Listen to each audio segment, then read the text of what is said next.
from the studios of Farm Journal Broadcast. Coming up on AgDay, NAFTA gets nasty.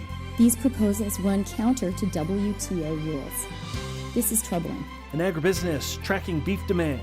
But the premium that the futures have right now is more than normal. We're at like a $9 premium, and normally it's like $2 or $3. This West Coast city is putting new rules in place at the grocery meat aisle.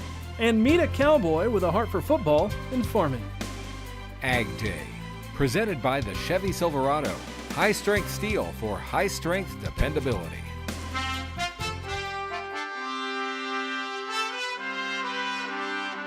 Good morning, I'm Clint Griffiths. Despite hopes of the Trump administration to modernize the North American Free Trade Agreement by the end of the year, trade ministers from the three countries are now planning for negotiations in 2018 as the latest round ends with a great division on several key points. After a week of discussions on the renegotiation of NAFTA, the optimism from the opening rounds of talks in August has disappeared. In rounds 3 and 4, we have seen proposals that would turn back the clock on 23 years of predictability, openness, and collaboration under NAFTA. In some cases, these proposals run counter to WTO rules. This is troubling. Canada's trade chief criticizing the U.S. for pushing changes to the supply chains in the auto industry. The U.S. wants more auto production be made in the U.S. before qualifying for NAFTA trade benefits. Proposed new U.S. national content requirements would severely disrupt these supply chains, make North American producers and manufacturers less competitive relative to imports from outside the region, and put in jeopardy tens of thousands of jobs across North America. It is important also to remember that, to some extent, NAFTA is an investment agreement, and it is unreasonable to expect that the United States will continue to encourage and guarantee U.S. companies to invest in Mexico and Canada, primarily for export to the United States. We must understand that we all have limits. Despite our current differences, we must ensure that decisions we make today do not come back to haunt us tomorrow. Canada and Mexico pushing back to the U.S. position that a recrafted NAFTA must do something to reduce the trade deficit in this country. A fifth round of talks will take place next month in Mexico. Negotiators had hoped to reach an agreement before Mexico's presidential election and U.S. midterm elections in 2018, but that goal now is doubtful. The White House is said to be putting pressure on EPA to back away from its plan to lower the federally mandated levels in biofuel in the RFS. According to a Bloomberg report, the agency was told to abandon two proposed changes, a reduction in biofuel requirements and a proposal to allow exported renewable fuel to count toward domestic quotas. The White House has directed EPA Chief Scott Pruitt to stand down after the president heard from numerous lawmakers in pro-ethanol states like Iowa. On Wednesday, the calendar for the Senate Committee on Environment and Public Works showed a postponement for a hearing that includes 4 nominees to the EPA. Less than a week after announcing a big buyout, BASF now revealing more details of its plan to buy a large chunk of Bayer's business, a transaction that launches BASF into the business of selling crop seed for the first time. Bayer announcing last week it's selling most of its seeds and traits business to BASF. The price tag, $7 billion. The major attraction for BASF is the Liberty Link system, both seeds and chemistry. Well, this week, the company outlining the plan, which includes acquiring 1,800 Bayer employees. 700 of those currently reside in North America. The big buy also includes 81 Bayer sites, which will transfer into the hands of BASF. That includes major ones like the Research Triangle Park location in Raleigh, North Carolina. The head of BASF's North American business, Paul Ray, says even though the company will sell cotton and canola and soybean seeds for the first time, Bayer's business complements BASF's current pipeline. While we may not have sold seed directly, we've always been very seed-minded. We've had an existing and successful trait business for many years, and in addition, we've had a strong seed treatment business. So I think it's important to recognize we have been active in the seed industry in a different way. Now we have a tremendous opportunity to enter through a very successful portfolio. And I think it's important to remember we're acquiring businesses here that are already being very well run and are very successful in their own right and are growing at a very good rate. Ray says from 2014 to 2016, sales of Bayer herbicide business grew 17% per year.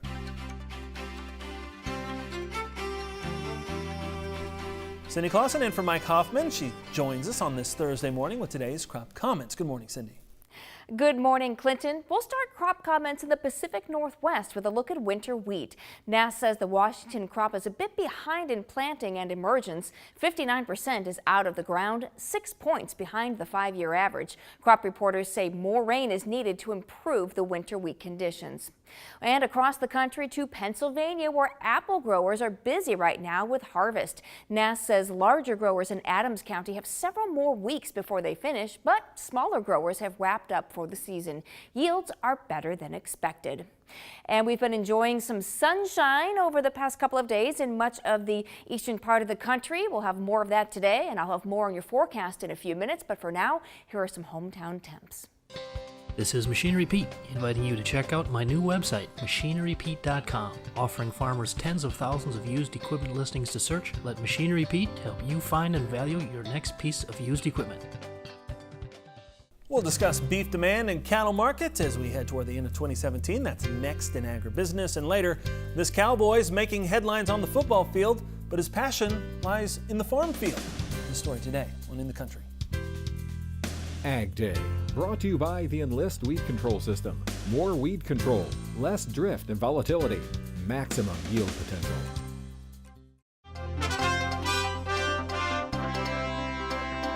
Let's see how markets finished midweek from the floor of the CME in Chicago. Wednesday's grains, we've got still a really light trade, not a lot of excitement, not a lot of activity, not a lot really to do here. You're seeing right now soybeans a touch higher to flat. You got corn and wheat under a little bit of pressure, but I think the key thing to watch here is notice that corn and wheat continue to stay in that very solid range. Corn from 345 to 355, wheat from 425 to 435.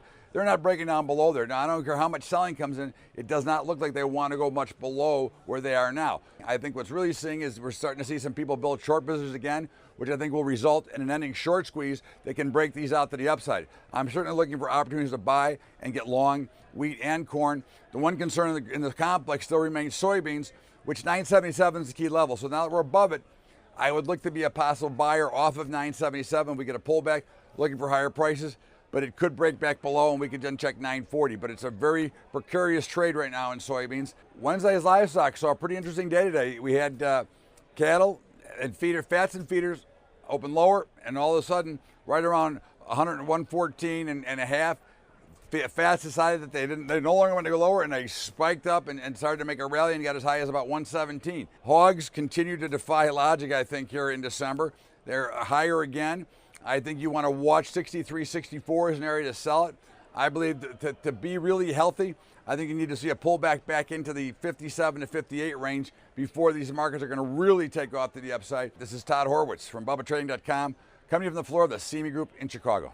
Naomi Bloom with Stuart Peterson, our guest here at the Agribusiness Desk today. Naomi, let's talk about this cattle market. It's been interesting, even though it hasn't. I mean, it's kind of been just one of those markets that's sitting there, but everyone's expecting something to happen, right? Sure feels that way with the cattle market right now. In the past few weeks, we had a nice rally higher. We've had decent cash prices. The thing to be mindful of with the nearby cattle market is that there's been such the futures price is trading at such a premium to the cash market. And we did have some decent cash news this week, Texas cattle at like 111. So it was good information, but the premium that the futures have right now is more than normal. We're at like a $9 premium, and normally it's like $2 or $3. Right. So with the market right now, it got up to some technical resistance levels on charts for both the October and the December cattle. We just don't have enough reason to see it go higher right now. And in fact, last week the market posted some bearish reversals, just signifying that we probably have a topping signal in place. Any setback though, I don't think it's going to be there for too long. The demand is strong. Right. And in fact, August beef exports were up 14% from the year prior. It's good news. So yeah, absolutely. The cattle market is strong, but I don't see any big rallies for the rest of 2017. Now looking at 2018, one thing that the USDA told us last week on the report is that overall 2018 cattle beef production is supposed to be up 3% from 2017. So we're looking at bigger supplies coming, but thankfully demand is strong. We're also expecting first quarter production to be down, and down like more than normal. But the market's already priced it in, and that's why those deferred contracts are trading higher than like the October and the December right now. The deferred contracts are up against resistance levels as well on charts. So this week's cattle and feed report is going to be a really big deal. It's going to be the catalyst to either allow the market to go a lot higher, or we're going to be back in that trading range that we've been in for a while. All right, will be something to watch. Thank you, Mamie. Thanks for being here. We'll be back from AgDay in just a minute. To discuss marketing strategies, call 800-334-9779 or visit stuartpeterson.com.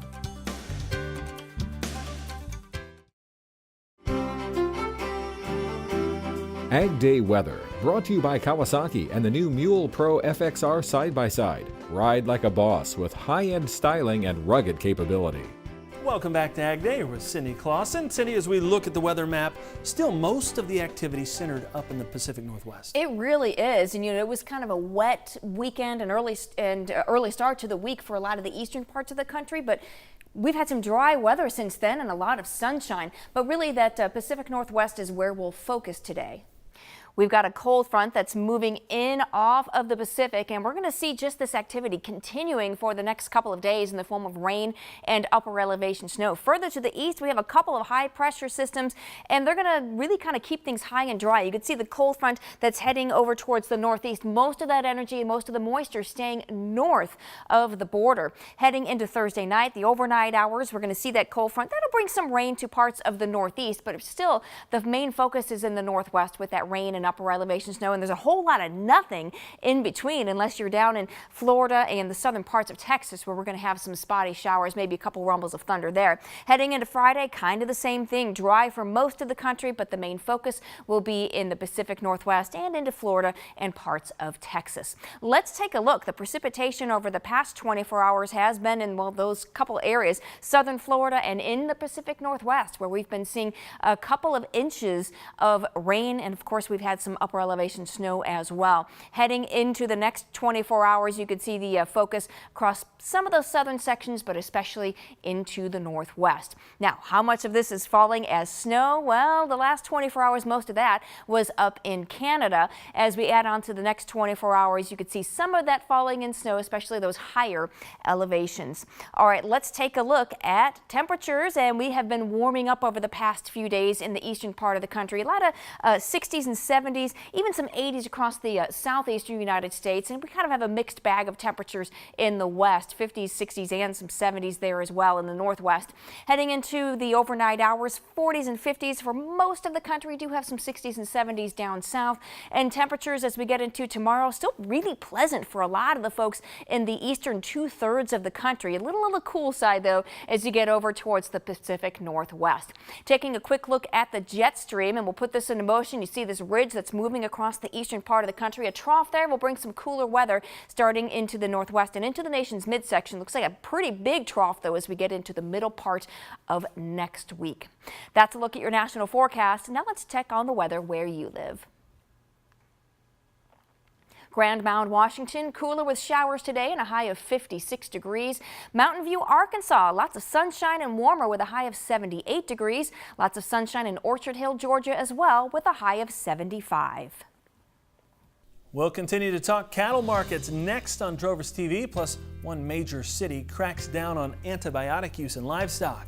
And this college football superstars working toward a bright future on fields beyond the NFL. That story still to come. Ever wake up wondering what does today's weather have in store? Well, with weather updates, it delivers the local forecast right to your cell phone each morning to make preparing for the day easier. Just text Weather 6 to 31313 to get started. Drovers TV on AgDay is brought to you by QLF. For 40 years, QLF has been proud to support American farmers that feed the world. In news from our partners at Drovers, after dipping into the red last week, cattle feeders bouncing back into the profit column. The Sterling Beef Profit Tracker showing cattle feeders earning an average of $10 a head on cattle shipped to market last week. That represents a rebound of $23 per head after recording losses of $13 per head the week prior. A rally in cash-fed cattle prices also helping spur the movement.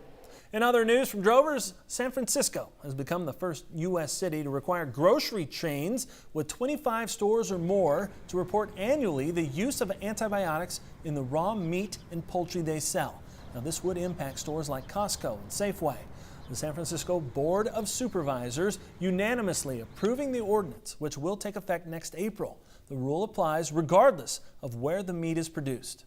In the new annual report sent to the State Department of the Environment, grocers must include the purpose for which the antibiotics were used, the number of animals raised, the total volume of antibiotics given, and whether their use was medically important.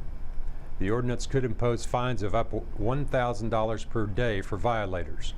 A representative of the North American Meat Institute told Henderson that the San Francisco ordinance is a recipe for failure. He says the significant cost associated with the segregation and record keeping for meat and poultry products to be sold in San Francisco will increase the cost of meat and poultry for consumers. When game day comes this Saturday, Oklahoma State standout receiver James Washington will hit the field, and it's the field, gridiron, or row crop that he's most comfortable in the country. Is next. Unlock the power of ag technology this December in Indianapolis at the first ever Ag Tech Expo. Learn all about it at farmjournalagtech.com.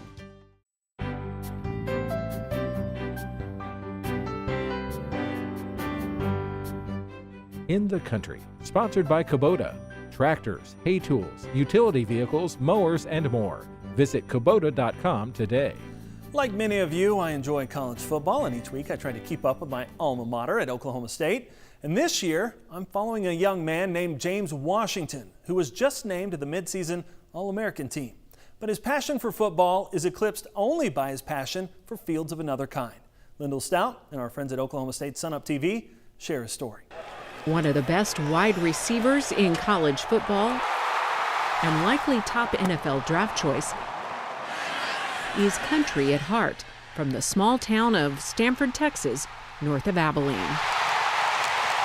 I love it, because it's not big. It's not a bunch of city life, which I understand some people have that in them, but not me. We met with James Washington after practice this week to talk not about football, but about his connection to agriculture.